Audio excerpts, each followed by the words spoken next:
The traveling bodybuilder. I am here at the Atlanta Pro to compete. This is my peak week. I'm actually 4 days out. I thought it'd be a great time to share 5 things that you can do if you're traveling. Well, for one, on peak week and you're a bodybuilder, but also I think this will still come in handy even if you're traveling, you live the bodybuilding lifestyle, or just in general, you need to take food with you.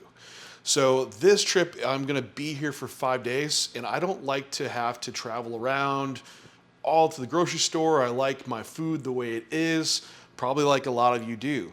So I bring a lot of food with me. And so the first tip is get yourself some zipper foldable freezer bags. These are thermal lined. In Texas, we have HEB, so these are actually HEB bags, but these go great to just put in your luggage. So I put all my cold stuff in, zip it up, I throw it on my check-on bag, and that just goes with my luggage. I get a big suitcase. Since I don't have a lot of clothes to actually bring, this easily fits in the luggage. Now, you could do it on your carry-on too. Perfectly fine.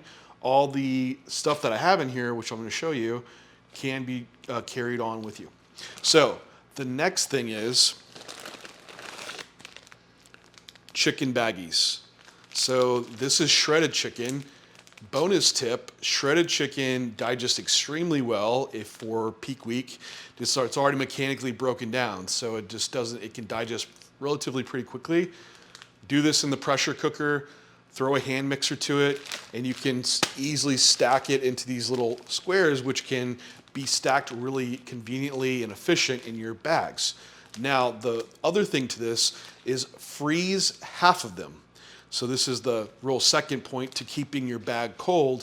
If you freeze half of them, it'll keep the rest of your food cold.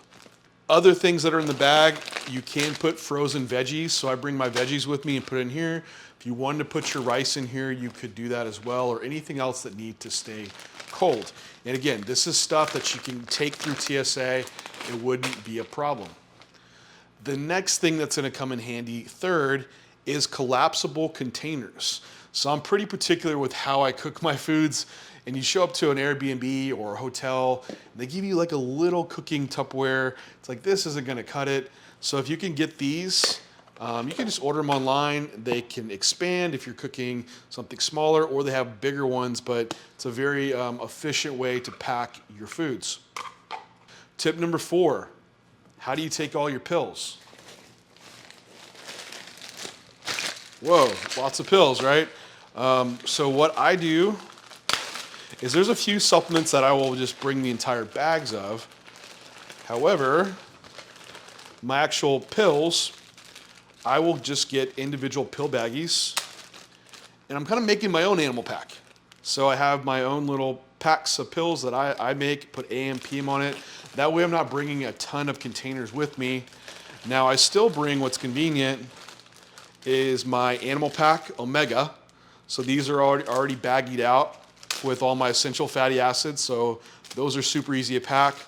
Also animal pack for taking your vitamins. Those are already conveniently packed as well. Just bring what you need for the day or for the week, so you're not having to bring so much along with you. Tip number 5, the last thing I'm gonna leave you with is how do you bring your protein powder?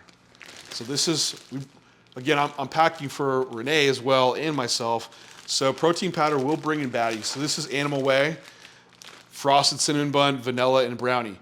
We need our options, right? So we'll have just our individual servings baggied out with a scoop that we bring. That way we're not having to bring big containers either. You could bring it on your carry-on if you need to, but I would just put it on your check-in bag, double bag it. Have it in a freezer bag, put it in another gallon freezer bag. That way they don't pop open. An extra tip that I would recommend is getting a pre-check or the clear, so you don't have all this stuff to get searched.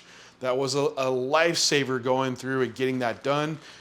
It's not very much money. It'll last you for 5 years, and you won't be having your food torn apart or things taken away like normal.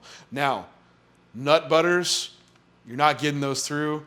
Put them on your check-on bag. What I do for the plane ride is just bring like mixed nuts or things like that if you're gonna be needing some fat sources. So I hope this was helpful. This is how I pack for my peak week or just traveling as a bodybuilder in general. If you have other tips or questions, leave them down below. And best of luck traveling and living the lifestyle.